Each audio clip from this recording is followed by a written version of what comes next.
Full revision करेंगे जो बहुत ही शॉर्ट में होगा, बिल्कुल शॉर्ट में होगा। वीडियो को लास्ट तक देखना, बहुत ही शॉर्ट वीडियो है, फुल रिवीजन है। लास्ट तक देखना क्योंकि मैं एक क्विक मेमोरी बूस्टर दूंगी जिससे कि फुल चैप्टर आपका रिवाइज हो जाएगा और एग्जाम में बहुत ईजिली लर्न हो जाएगा। ठीक है। Now first, Vijayanagara empire. Vijayanagara empire was founded in 1336 AD by Harihara and Bukka. किसने फाउंड करा था? हरिहरा एंड बुक्का ने फाउंड करा था। कैपिटल क्या थी? Hampi, which is on Tungabhadra region. And purpose क्या था? कि to protect South India and Hindu culture from foreign invasion. क्या उसका पर्पस था? To protect South India and Hindu culture from foreign invasion. South India को प्रोटेक्ट करना किससे? और हिंदू कल्चर को भी प्रोटेक्ट करना किससे? फॉरेन लोगों से, जिससे कि कोई भी बाहर का नहीं आ सके। ठीक है। Now golden age. Golden age किसे कहा गया था? ग्रेट कृष्णदेव राय का जो पीरियड था उसे गोल्डन एज कहा गया था। क्यों कहा गया था? क्योंकि उस टाइम पर जो जितने भी लोग थे, जितनी भी उनकी जो लोग थे वो सारे पीसफुली रह रहे थे और बहुत यूनिटी के साथ रह रहे थे। He was the golden age के ग्रेटेस्ट रूलर कौन थे? कृष्णदेव राय थे।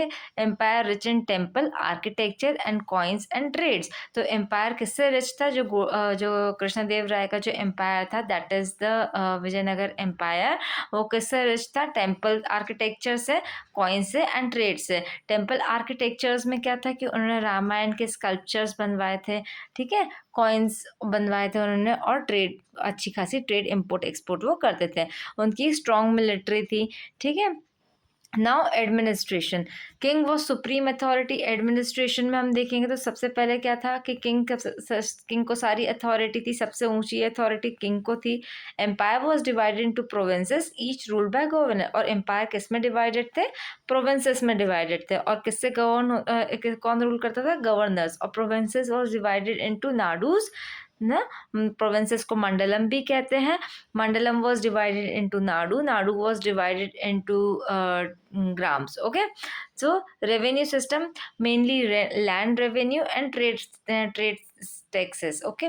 तो रेवेन्यू किससे लेते थे? वो किस किस चीज़ से पैसा वसूल करते थे? एक तो लैंड रेवेन्यू ले लेते थे कि लैंड से, जो कि उनके जो खेती बाड़ी के लिए उन्होंने जो लैंड दे रखा था उससे एग्रीकल्चर को उन्होंने बहुत इनकरेज भी करा था।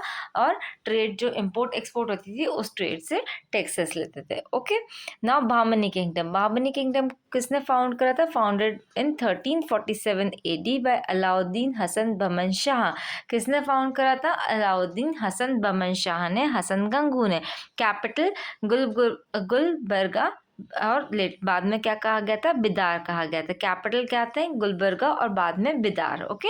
नाउ पर्पस क्या था? एक्सपैंड टेरिटरी एंड इन्फ्लुएंस इन डेक्कन। मतलब कि टेरिटरी को बढ़ाना और अपना इन्फ्लुएंस वहाँ पर क्रिएट करना डेक्कन में, कि वो लोग इन्फ्लुएंस क्रिएट करते हैं ना, कि जैसे हम मुस्लिम्स और हमारा पूरा कल्चर होना चाहिए, उस टाइप का इन्फ्लुएंस डेक्कन में फैलाना। Okay. Now economy and society. Vijayanagar की क्या, विजयनगर को कहाँ से इकोनॉमी डेवलप होती थी? एग्रीकल्चर से, ट्रेड से एंड टैक्सेस से। विजयनगर की जो इकोनॉमी कैसे डेवलप हो रही थी? एग्रीकल्चर से, ट्रेड से एंड टैक्सेस से। एग्रीकल्चर उन्होंने बहुत ज़्यादा एनकरेज करा था। सो एग्रीकल्चर से, ट्रेड से एंड टैक्सेस से। बहामनी किंगडम की कैसी थी? ट्रेड से, एग्रीकल्चर से and tribute from local ruler से। और लोकल रूलर से जब ट्रिब्यूट्स होते थे उससे भी होती थी। ठीक है। नाउ सोशल लाइफ कैसी थी? Temple culture and festival. Social life में क्या थे? वो टेम्पल्स भी जाते थे, अपना कल्चर फॉलो करते थे एंड फेस्टिवल्स फॉलो करते थे। Conflicts and relation. Vijayanagar versus Bahmani. Frequent war alliances with Rajput and local ruler. Both kingdom influenced Deccan politics. Okay. किसके अंडर करते थे? दोनों जो कैसे इन्फ्लुएंस्ड थे, कैसे प्रभावित थे? डेक्कन पॉलिटिक्स से प्रभावित थे। ठीक है। और दोनों क्या करते थे? फ्रीक्वेंट वॉर्स होते थे किससे? राजपूत एंड लोकल रूलर से उनके वॉर्स होते रहते थे। डिक्लाइन। अब इन दोनों का डाउनफॉल कैसे हुआ? Internal conflict and weak successors से।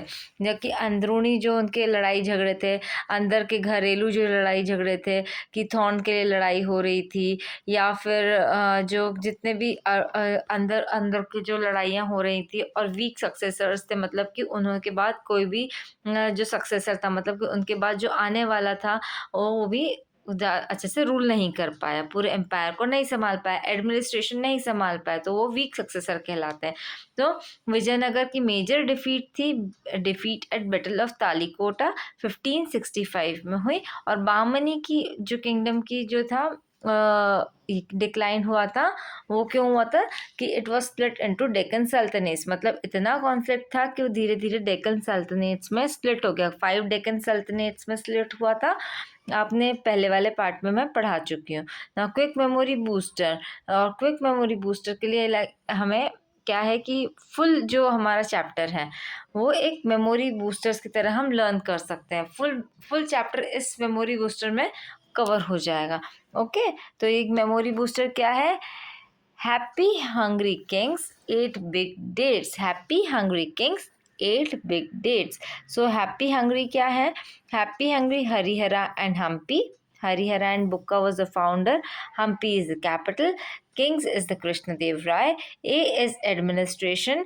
B is Bahmani kingdom and D is decline.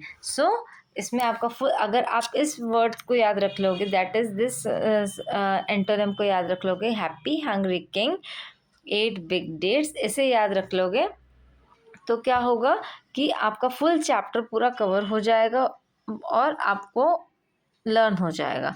मतलब कि आप सिर्फ इतना फर्स्ट वर्ड लर्न करोगे तो आपको रिवाइज हो जाएगा कि हाँ हाँ ये पॉइंट्स थे, सो एग्जाम के लिए बहुत इजी हो जाएगा। So you can learn this happy hungry kings 8 big dates. Okay, so अगर वीडियो अच्छा लगा हो तो like, share and subscribe and all the best for your exams.